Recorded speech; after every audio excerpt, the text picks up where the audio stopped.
Introducing YouTube memberships, a fun way to support the channel while getting some exclusive perks.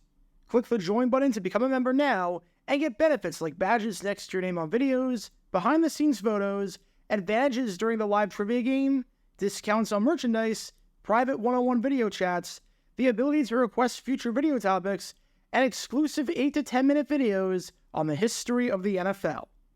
And now, on with our feature presentation.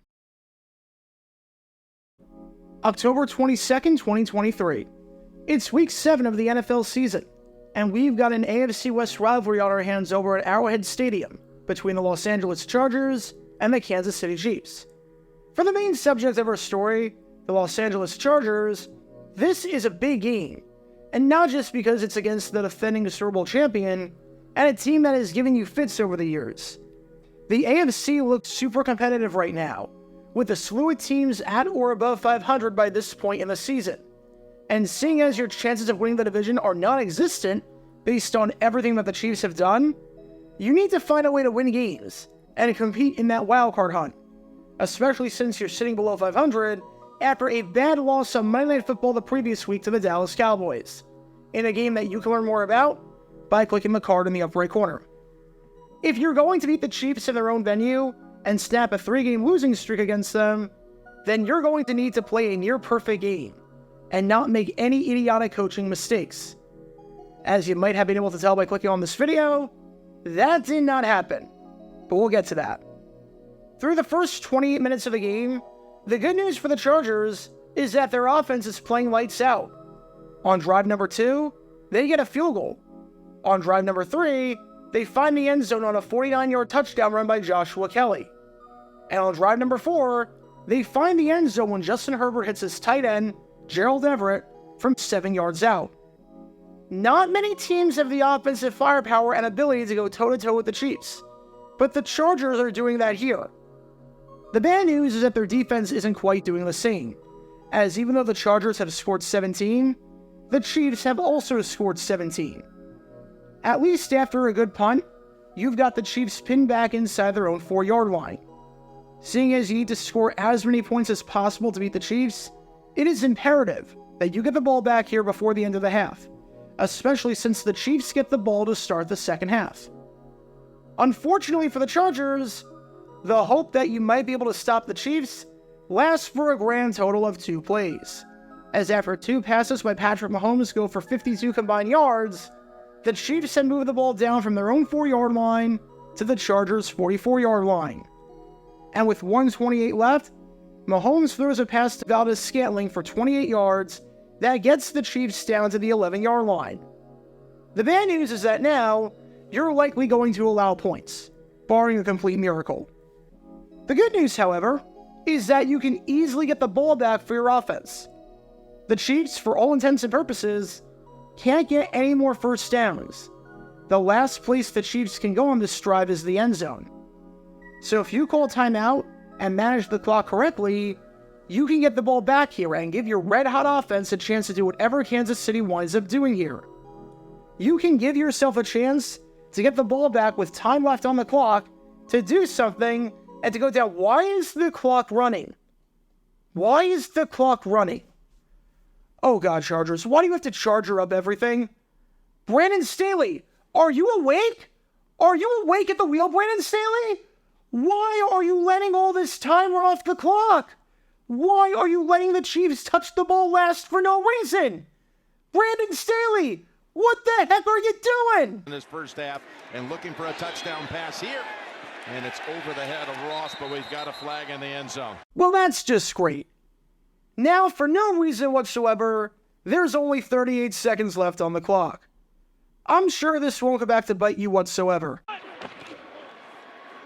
Take the handoff, pass in the middle. Kelsey's reaching for the goal line, and he's shoved across. Oh, great. They score with 15 seconds left. Plenty of time to do something. Not. Good job, Chargers. Good job. And now, instead of having a chance to drive down the field and score, let me guess, you don't have enough time left. So you're just going to take a knee and go into the half. And he'll do more football things because you can't go anywhere or do anything with all the people. Yep, that's what I figured. Welcome to Dumb Decisions. Before I break down what happened here, This whole series is about taking an in-depth look at decisions made during games that were clearly awful from the start. This isn't something to look bad in hindsight. Rather, this is something to look awful almost immediately. These are moves where your gut instinct tells you right away that there is no way this can possibly work. And sure enough, your gut instinct was smarter than that of an NFL head coach. And for this one, we're taking a look at the mind of Los Angeles Chargers head coach Brandon Staley.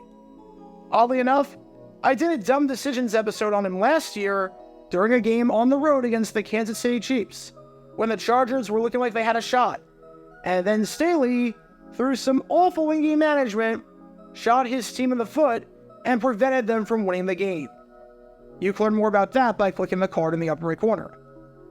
The fact that it's now happening again is crazy. I'm not kidding when I say the Chiefs, for as good as they are, should have somewhat of an asterisk next to their AFC West dynasty. Because while they're playing football, for the past half-decade, the other teams have hired coaches who are playing chutes and ladders. Staley's had a horrible season coaching thus far, and his seat is flaming hot. The amount of baffling decisions during games, particularly on fourth down, are enough to make anyone lose his mind. And this is yet another awful decision on the part of one of the worst head coaches in football, that when you break it down, made no sense whatsoever.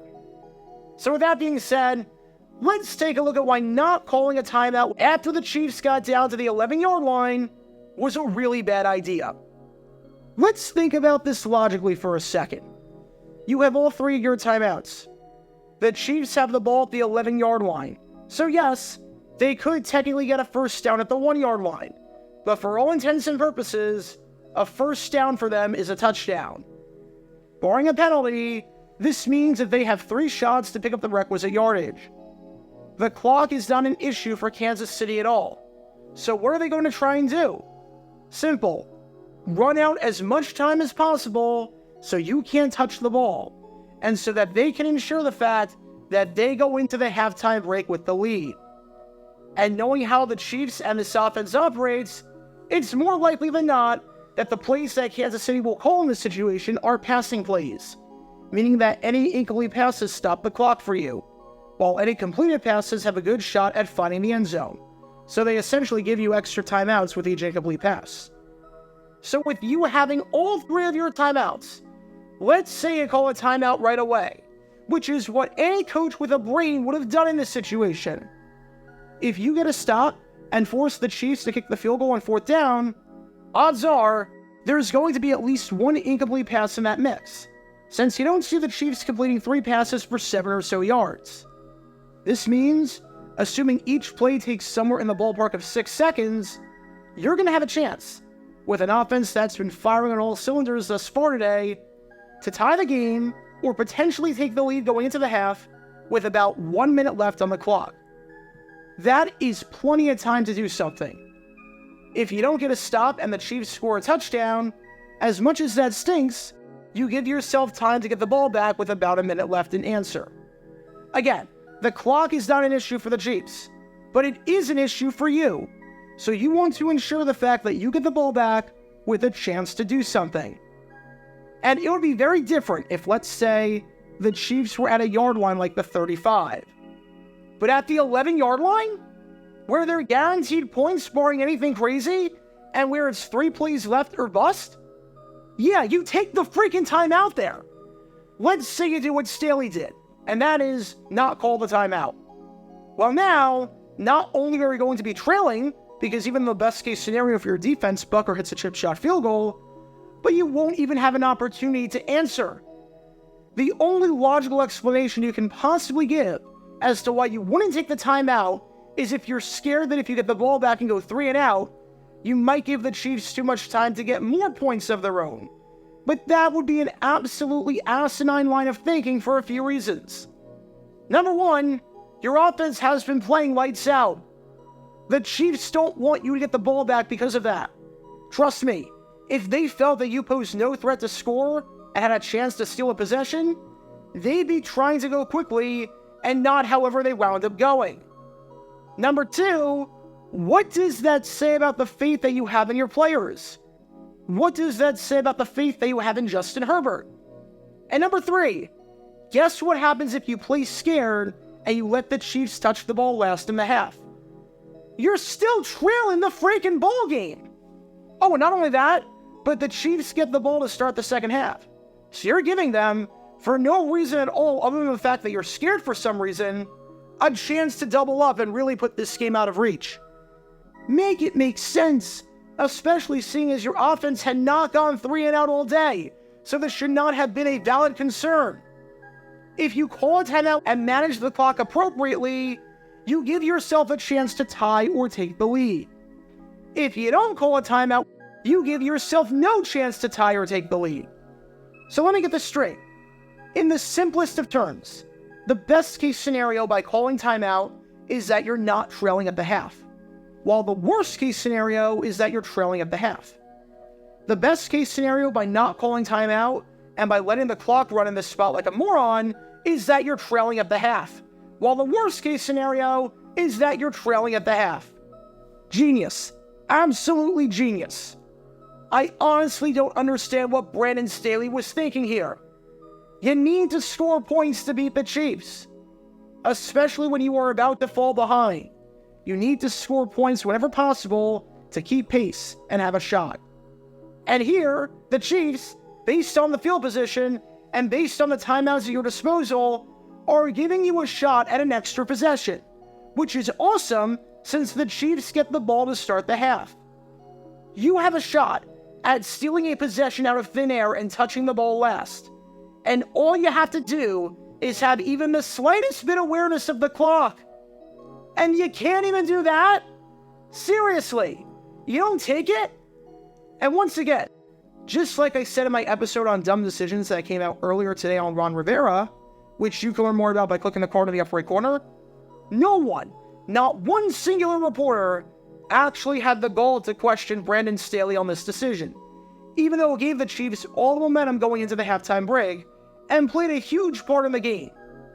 This decision was controversial enough and questionable enough that it was worthy of at least one question of the many that Staley took after the game from the press.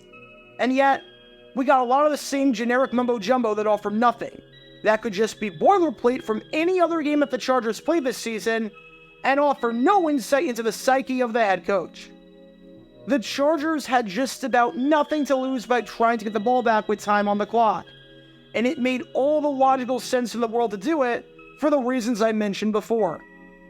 And yet, Brandon Staley didn't do it. Yet another mismanagement of an in-game situation from an abomination of a head coach. We all knew coming into the season that Brandon Staley was on one of the hottest seats in football. And now, the temperature of said seat might be the temperature of Mercury, because he's got maybe the hottest seat in football. I mean, my God, he is so bad. The Chargers are winning games in spite of him, not because of him.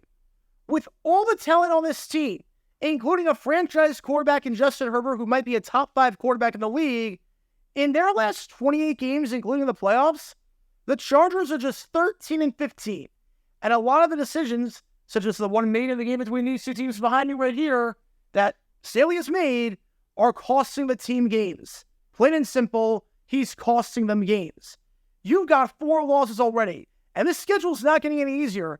You got to play the Chiefs again, you got to play the Bills, you got to play the Ravens, you got to play the Lions, and you figure you have to be at least 10-7 to make the playoffs, because with how competitive the AFC is right now, I'm not sure 9-8 gets you in. It's not looking good for the Chargers right now. They might be dead in the water already. And a big reason why is because of the absolute ineptitude of Brandon Staley, who is so far in over his head as the head coach of this team that it's not even funny. So what do we learn from all of this? To win a game, you must score points. If you have a very realistic opportunity at scoring points when you are trailing, and your offense is playing at a pace and at a level where they can absolutely score points, then take the opportunity. If you have a chance to steal a much-needed possession, and all you have to do is call a timeout, then you steal that possession. If there are 2 scenarios, and one scenario gives you a chance to take the lead or tie the game, while the second scenario ensures that you will be behind no matter what, then for crying out loud, especially against the best team in football, Take the first option.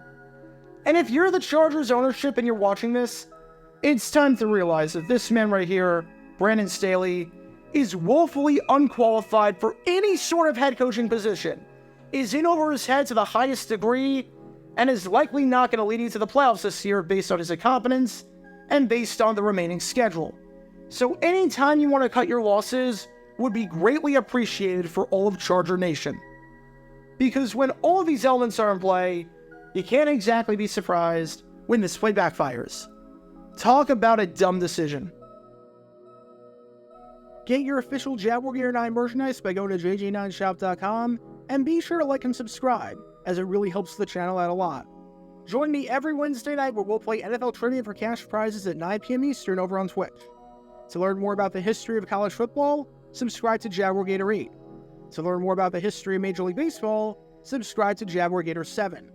Also, special thanks to all of our Patreon supporters for helping out the channel. Your support is greatly appreciated. See how you can become a patron and request future video topics in the description below.